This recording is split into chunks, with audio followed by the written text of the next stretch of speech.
ما شاء اللہ لا حول ولا قوة الا باللہ العلی العظیم۔ اعوذ باللہ من الشیطان الرجیم، بسم اللہ الرحمن الرحیم۔ الصلاة والسلام علی سید الانبیاء والمرسلین ابی القاسم محمد، اللہم صلی علی محمد وآل محمد، ثم الصلاة والسلام علی آلہ الذین اذھب اللہ عنہم الرجس وطہرہم تطہیرا، اللہم صلی علی محمد وآل محمد۔ بات ہو رہی ہے کتاب منیت المرید کے مقدمہ میں۔ ذکر کیا تھا کہ کتاب منیت المرید کا مقدمہ 7 فصلوں پر مشتمل ہے۔ اس میں دوسری فصل میں ہم بات کر رہے ہیں، اور دوسری فصل مشتمل ہے علم کی فضیلت کہ جو جناب رسول خدا کے احادیث سے ثابت ہے۔ اس میں ہماری بحث ہو رہی ہے، اور ہم پہنچے تھے اس مطلب پر کہ جناب رسول خدا فرماتے ہیں رحم اللہ خلفائی، خداوند متعال میرے خلفاء پر رحم فرمائے۔ فقیل یا رسول اللہ، تو جناب رسول خدا سے پوچھا گیا اے اللہ کے رسول، ومن خلفاؤک، آپ کے خلفاء کون ہیں؟ تو جناب رسول خدا نے فرمایا میرے خلفاء وہ علماء ہیں جو میری سنت کو زندہ کرتے ہیں اور پھر اس کی لوگوں کو تعلیم دیتے ہیں۔ تو گویا کہ جناب رسول خدا یہ فرمانا چاہتے ہیں کہ میرے خلفاء وہ فقہا ہیں کہ جو حلال اور حرام سیکھتے ہیں اور پھر آگے حلال اور حرام کی تعلیم دیتے ہیں۔ اگلی حدیث ذکر کرنا چاہتا ہوں کہ جس کا خلاصہ یہ ہے کہ جناب رسول خدا یہ فرمانا چاہتے ہیں کہ لوگوں کی اصناف بھی 3 ہیں، اور تشبیہیں بھی 3 ہیں، اور وہ 3 تشبیہیں کہاں سے بن رہی ہیں؟ ان کا تعلق ہے بارش کے پانی کے ساتھ، کہ جب بارش برستی ہے تو 3 طرح کی زمین ہے۔ کہا کہ ایک زمین وہ ہے کہ جب بھی بارش پڑتی ہے تو اس سے انگوری اگتی ہے، اس سے سبزہ اگتا ہے، جڑی بوٹی اگتی ہے، اور اس سے حیوانات بھی سیرزاب ہوتے ہیں، اس سے انسان بھی فائدہ اٹھاتے ہیں، کائنات کی ہر مخلوق اس سے فائدہ اٹھاتی ہے۔ دوسری تشبیہ یہ ہے کہ جب بارش پڑتی ہے تو ایسی زمین پر کہ جو غیر آباد ہے مگر وہ پانی کو اپنے اوپر کھڑے ہونے کا ملکہ رکھتی ہے، اگتی تو اس سے کوئی چیز نہیں ہے مگر اس پر پانی کھڑا ہو جاتا ہے، اس زمین پر پانی جمع ہو جاتا ہے، اور آس پاس کے لوگ جو ہیں اس پانی سے فائدہ اٹھاتے ہیں، حیوان فائدہ اٹھاتے ہیں، انسان اس پانی سے سیراب ہوتے ہیں۔ اور تیسری شباہت جو جناب رسول خدا نے ذکر کی ہے وہ یہ ہے کہ جناب رسول خدا فرماتے ہیں کہ ایسی زمین کہ جس پر بارش کا پانی پڑتا ہے وہ ایسی لوہے کی طرح سخت زمین ہے، نہ تو اس سے کوئی چیز اگتی ہے، نہ سبزہ ہوتا ہے، نہ انگوری ہوتی ہے، اور وہ پانی کو بھی اپنے اوپر ٹھہرنے کی اجازت نہیں دیتی۔ تو نتیجہ یہ نکلتا ہے کہ بارش جیسی رحمت نازل ہونے کے بعد بھی اس سے کچھ فائدہ حاصل نہیں ہو سکتا۔ کہا کہ انسان، حضرت انسان کہ جسے اللہ نے افضل المخلوق قرار دیا ہے، ان کی بھی 3 اصناف ہیں۔ پہلی صنف اللہ کے انبیاء ہیں، خود جناب رسول خدا ہیں، کہ جن کی مثال اس طیب و طاہر زمین جیسی ہے کہ جس پر اللہ کی رحمت برستی ہے اور اس سے انگوری اگتی ہے، جڑی بوٹیاں اگتی ہیں، حیوانات سیراب ہوتے ہیں، کائنات کی ہر مخلوق اس سے فائدہ اٹھاتی ہے۔ دوسری صنف کہا فقہا اور علماء ہیں کہ جو اس زمین کی مانند ہیں کہ جس پر بارش کا پانی آن کر کھڑا ہو جاتا ہے، اس سے حیوانات بھی سیراب ہوتے ہیں اور انسان بھی سیراب ہوتے ہیں۔ اور تیسری صنف ان گمراہ اور جاہل قسم کے لوگوں کی ہے کہ جو اس زمین کی مانند ہے کہ جو لوہے کی طرح سخت ہے، کہ جس پر نہ تو بارش پڑنے سے کوئی چیز اگتی ہے اور نہ ہی وہ بارش کے پانی کو برداشت کرتی ہے کہ اس سے لوگ سیراب ہو سکے اور فائدہ حاصل کر سکے۔ وَقَوْلُهُ صلی اللہ علیہ وآلہ، جناب رسول خدا کا فرمان ہے، اِنَّ مَثَلَ مَا بَعَثَنِيَ اللَّهُ بِهِ مِنَ الْهُدَىٰ وَالْعِلْمِ، کہ بے شک اللہ نے جب مجھے علم اور ہدایت دے کر بھیجا ہے، میری مثال کا مثل غیثن، اس بارش کی ہے، اصاب ارضن، کہ جو کسی زمین پر پڑتی ہے، وکان منہا طائفۃ طیبہ، اور وہ زمین کا ٹکڑا ایسا طیب و طاہر ہوتا ہے، یعنی وہ زمین کا ٹکڑا طیب و طاہر ہوتا ہے، پاک و پاکیزہ ہوتا ہے، فقبلت الماء،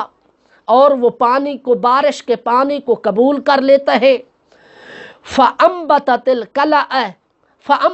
الْقَلَعُ وَالْعَشَبُ الْكَثِيرُ، پر ہوتا کیا ہے، پھر ہوتا کیا ہے کہ اس طیب و طاہر زمین پر بارش کا پانی پڑنے سے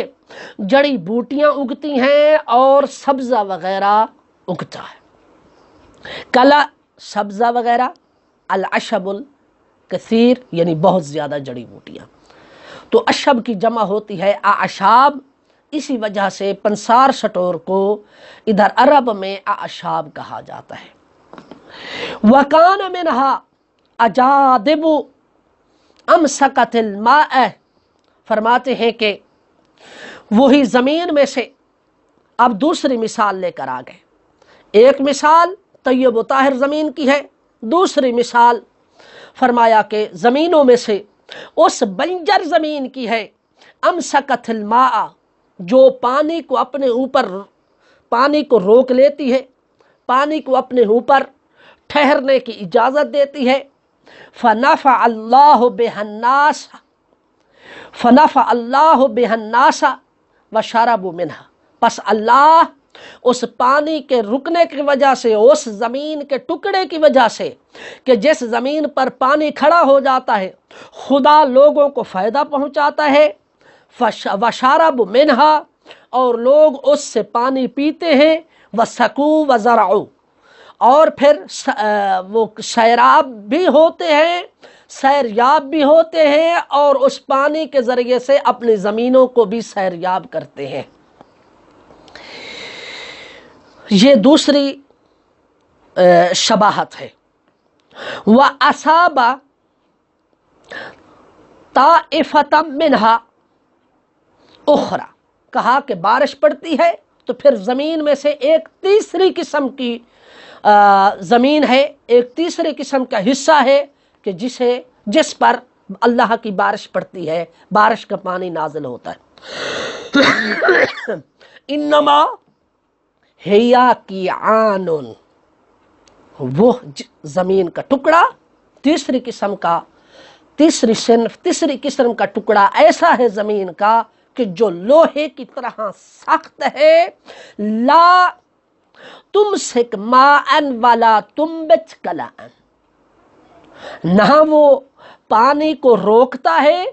اور نہ ہی وہ کوئی چیز سبزہ وغیرہ اگاتا ہے۔ صحیح؟ تو لہذا اس تشبیہ میں تین قسم کی اس روایت میں تین قسم کی تشبیہیں ہو گئیں کہ جب اللہ کی رحمت بارش پڑتی ہے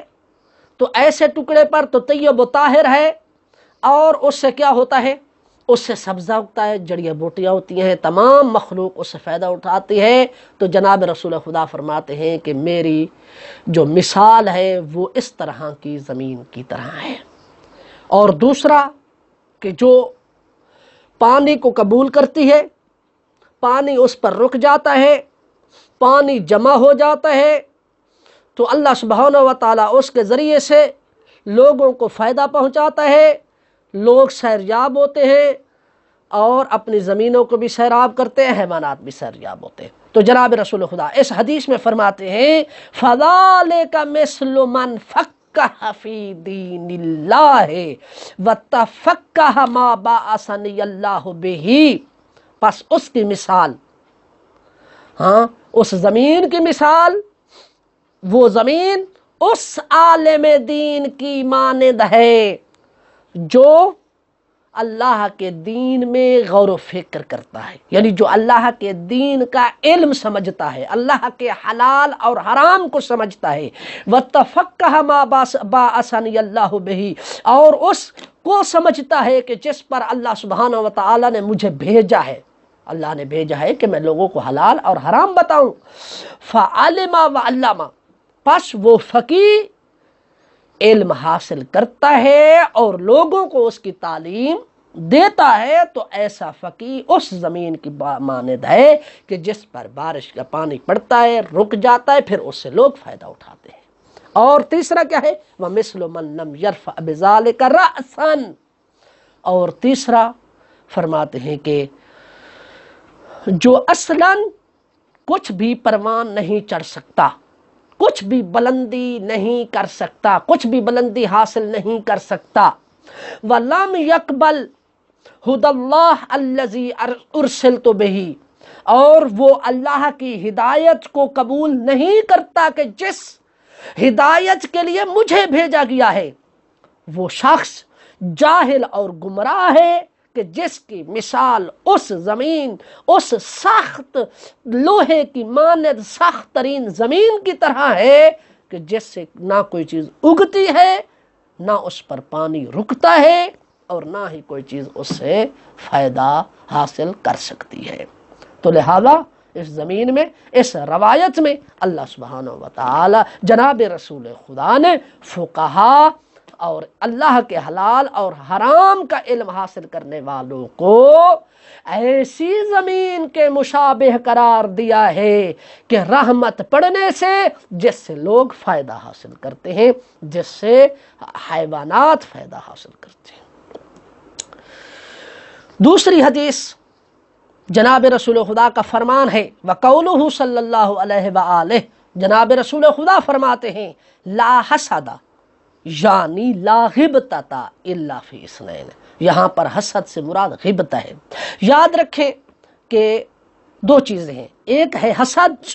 اور دوسرا ہے غبطہ۔ کیا فرق ہے حسد اور غبطہ کے درمیان؟ کہا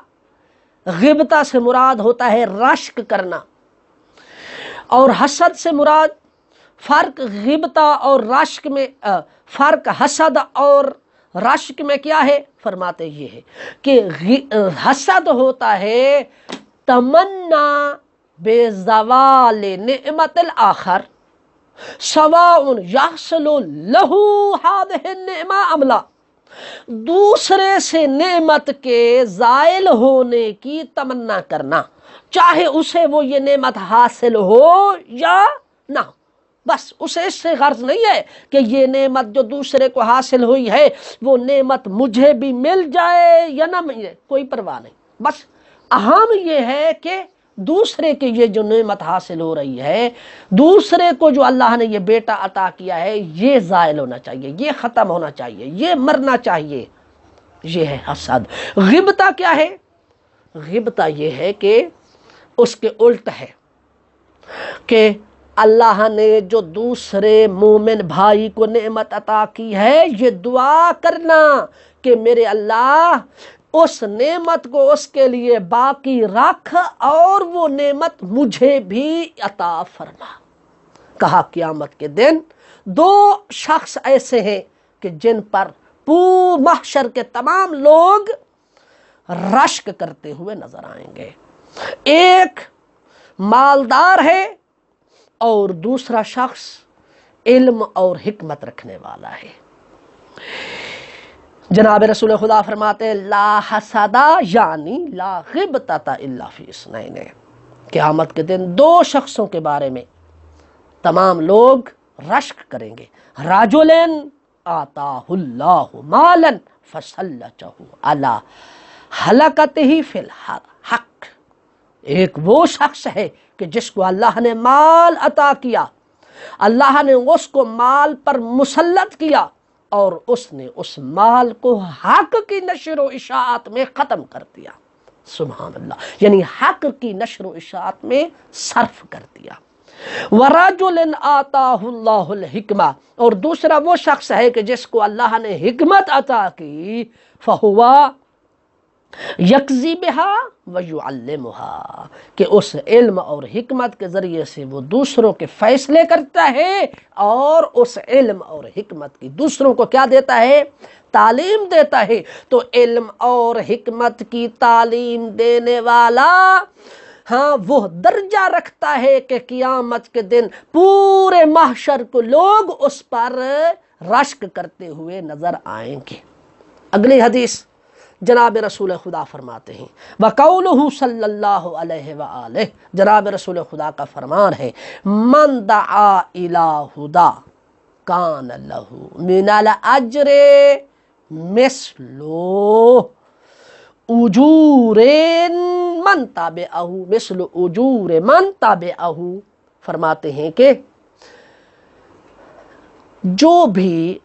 کسی کی ہدایت کرتا ہے، جو کسی کو نیک کام کی دعوت دیتا ہے، کان لہو من الاجر مثل اجور من تابعہ، لہو من تابعہ، فرمایا کہ اس کو اجر میں سے اتنا ہی حصہ ملے گا کہ جتنا اس کیا کہتے ہیں اس ہدایت کی اتباع کرنے والے کو ملا ہے۔ یعنی ایک شخص نے کسی کو اگر 5 افراد کو اگر وضو کی تعلیم دی ہے، وضو کی ہدایت کی ہے اور انہیں صحیح وضو سکھا دیا ہے، صحیح غسل کی تعلیم دی ہے، تو وہ 5 افراد جب تک عمل کرتے رہیں گے، فرماتے ہیں اس کا اجر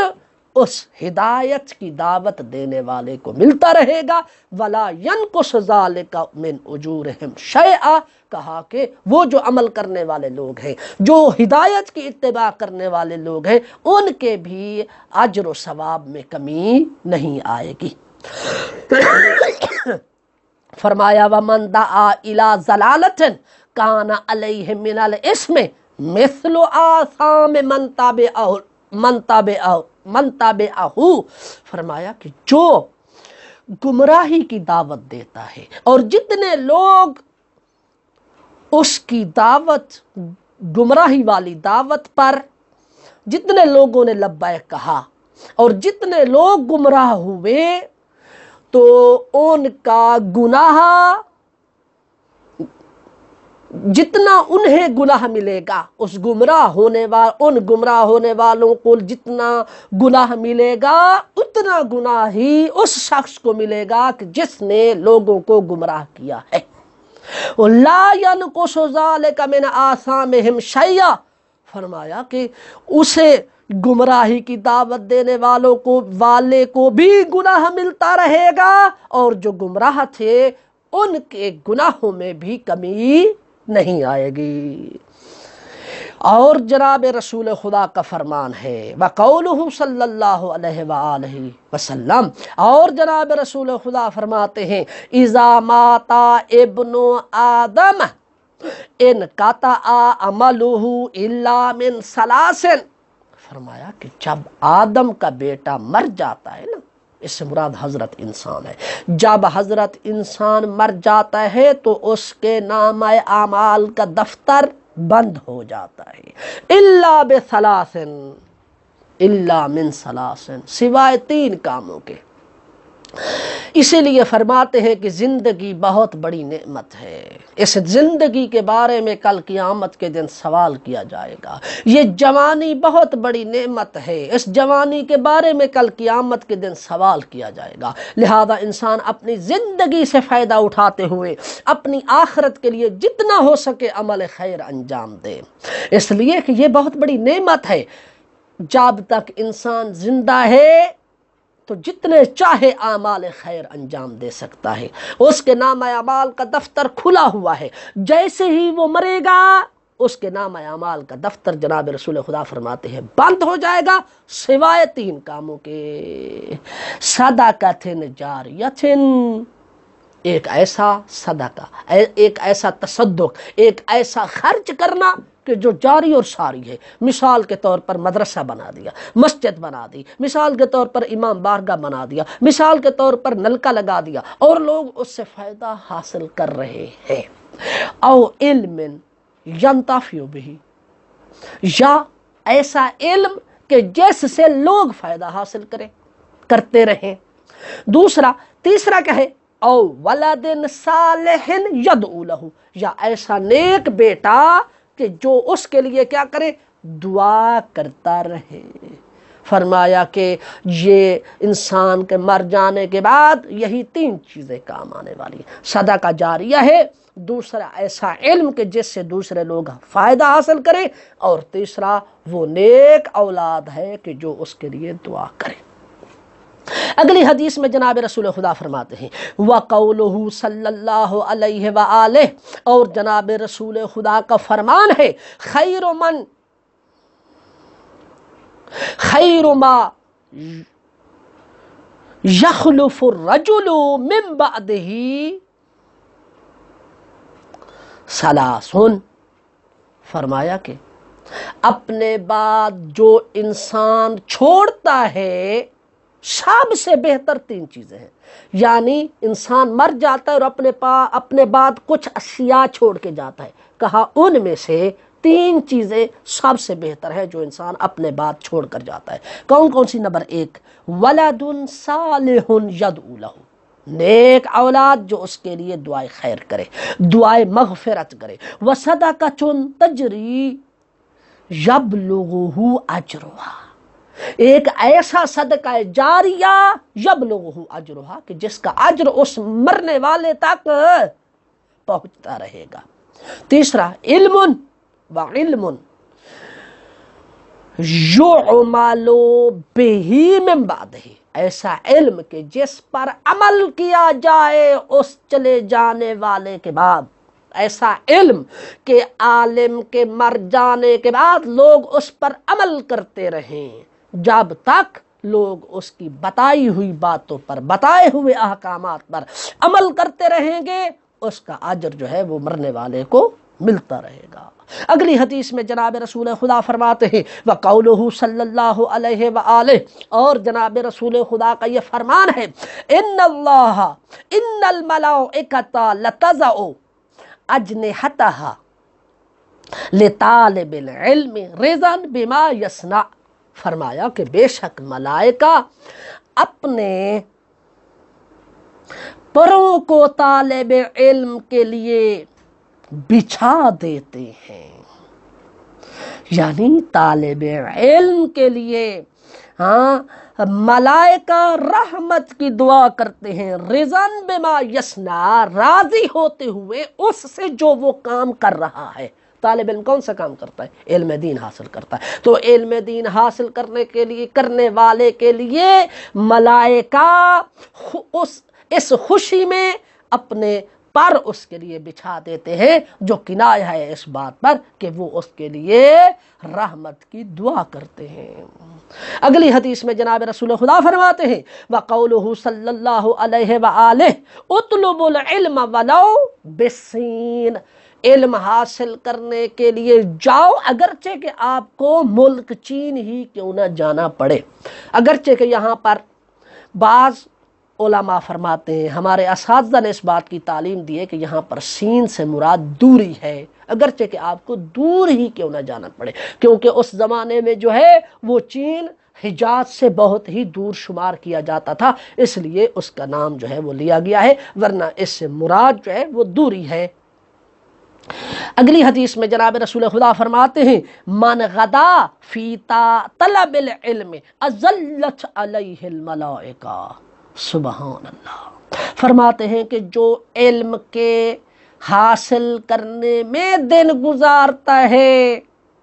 ملائکہ اس پر سایہ کرتے ہیں۔ وَبُورِكَ لَهُ فِي مَعِيشَتِهِ، اور اس کی جو زندگی بسر کرنے کا ذریعہ ہے اس میں برکت ڈال دی جاتی ہے۔ وَلَمْ يَنْقُصْ مِنْ رِزْقِهِ، اور طالب علم کے رزق میں کمی بھی نہیں ہوتی۔ وَقَوْلُهُ صلی اللہ علیہ وآلہ، اور جناب رسول خدا کا فرمان ہے من سلک طریقا یلتمس بہ علما، فرماتے ہیں کہ جو بھی ایسے راستے پر چلتا ہے کہ جس سے وہ علم حاصل کرے، سہل اللہ لہ طریقا فی الجنہ، طالب علم حاصل کرنے کے طریقے پر چلتا ہے، ادھر اللہ سبحانہ و تعالی اس کے لیے جنت کے راستے کو آسان کر دیتا ہے۔ وقولہ صلی اللہ علیہ وآلہ، اور جناب رسول خدا صلی اللہ علیہ وآلہ وسلم کا فرمان ہے نوم مع علم خیر من صلاۃ علی جہل، کہا کہ علم کے ساتھ سو جانا، علم حاصل کرتے ہوئے سو جانا، یہ بہتر ہے اس نماز سے جو جہالت کی حالت میں پڑھی جائے۔ اسی لیے فقہا فرماتے ہیں مسئلہ شرعی ہے کہ اگر آپ نماز کے واجبات اور نماز کی ادائیگی کا علم نہیں رکھتے ہیں اور نماز کا وقت ہو گیا ہے، تو علماء فرماتے ہیں فقہا کا یہ مسئلہ فتویٰ ہے کہ پہلے نماز سیکھو پھر جا کر نماز پڑھو، چاہے آپ کو دیر سے ہی کیوں نہ پڑھنی پڑے۔ اگلی حدیث میں جناب رسول خدا فرماتے ہیں فقیہ واحد اشد علی الشیطان من الف عابد، اللہ اکبر، کہ ایک فقیہ شیطان پر بھاری ہے 1000 عبادت گزاروں سے، اللہ اکبر، ایک فقیہ۔ یہی تو وجہ ہے کہ شیطانی طاقتیں فقہا نظام مرجعیت اور نظام فقاہت کو ختم کرنے پر درپے ہیں۔ وہ کون ہیں؟ شیطانی طاقتیں ہیں۔ وہ سمجھتے ہیں اس بات کو کہ ایک فقیہ 1000 عبادت گزار سے بھاری ہے۔ وقولہ صلی اللہ علیہ وآلہ، اور جناب رسول خدا صلی اللہ علیہ وآلہ وسلم کا ارشاد ہے ان مثل العلماء فی الارض کمثل النجوم فی السماء، بے شک علماء کی مثال زمین میں ایسے ہے جیسے ستاروں کی مثال آسمان میں، یعنی زمین میں علماء ان ستاروں کی مانند ہیں جو آسمان میں موجود ہیں۔ کیا ہوتا ہے؟ تشبیہ کیوں دی ہے؟ کہا یہتدی بہا فی ظلمات البر والبحر، یہ ستارے وہ ہوتے ہیں کہ جن کے ذریعے سے بحر و بر کی تاریکیوں میں، جن کے ذریعے سے روشنی لی جاتی ہے، جن کے ذریعے سے ہدایت حاصل کی جاتی ہے۔ فَإِذَا انْتَمَسَتْ أَوْشَكَ أَن تَضِلَّ الْهُدَىٰ، فرماتے ہیں کہ جب نگاہ سے دور ہو جائے ایک ستارہ، جب ایک ستارہ کے جو روشنی دے رہا تھا اگر وہ مٹ جائے، اس کی روشنی ختم ہو جائے، اوشک ان تزل الہدا، تو قریب ہے کہ ہدایت ہی ہدایت یافتہ ہدایت لینے والے لوگ گمراہ ہو جائیں۔ لہذا جب جناب رسول خدا نے علماء اور فقہا کو ان ستاروں کی مانند قرار دیا ہے تو جس طرح ستارے تاریکیوں میں ہدایت دیتے ہیں اسی طرح علماء جہالت کی تاریکیوں میں ہدایت عطا کرتے ہیں۔ اگلی حدیث میں جناب رسول خدا فرماتے ہیں وَقَوْلُهُ صلی اللہ علیہ وآلہ، اور جناب رسول خدا صلی اللہ علیہ وآلہ وسلم کا فرمان ہے اَيُّمَا نَاشٍ نَشَأَ فِي الْعِلْمِ وَالْعِبَادَةِ حَتَّى يَكْبُرَ اَعْطَاهُ اللَّهُ يَوْمَ الْقِيَامَةِ ثواب 72 صدیقا۔ فرمایا جو بھی علم اور عبادت کے ماحول میں پیدا ہو کر پروان چڑھے گا، اللہ اکبر، تو ہوگا کیا؟ جو جس کی پوری زندگی علم اور عبادت میں گزر رہی ہے، اعطاہ اللہ یوم القیامہ، جب قیامت کے دن آئے گا تو اللہ تعالیٰ کیا کرے گا؟ ثواب 72 صدیقا، تو اللہ سبحانہ و تعالیٰ اسے 72 صدیقین کا ثواب عطا کرے گا۔ آخری حدیث، اس کے بعد بقیہ مطلب کو آنے والے درس میں بیان کیا جائے گا۔ وَقَوْلُهُ صلی اللہ علیہ وآلہ، جناب رسول خدا کا فرمان ہے یقول اللہ عز وجل للعلماء یوم القیامت، اللہ سبحانہ و تعالی قیامت کے دن علماء سے فرمائے گا انی لم اجعل علمی وحکمی فیکم الا وانا اريد ان اغفر لكم على ما كان منكم ولا ابالي۔ فرمایا کہ میں نے اپنے علم اور حکمت کو، قیامت کے دن خدا علماء سے مخاطب ہوگا اور ارشاد رب العزت ہوگا، اے میرے علماء، میں نے اپنے علم اور اپنی حکمت کو تم میں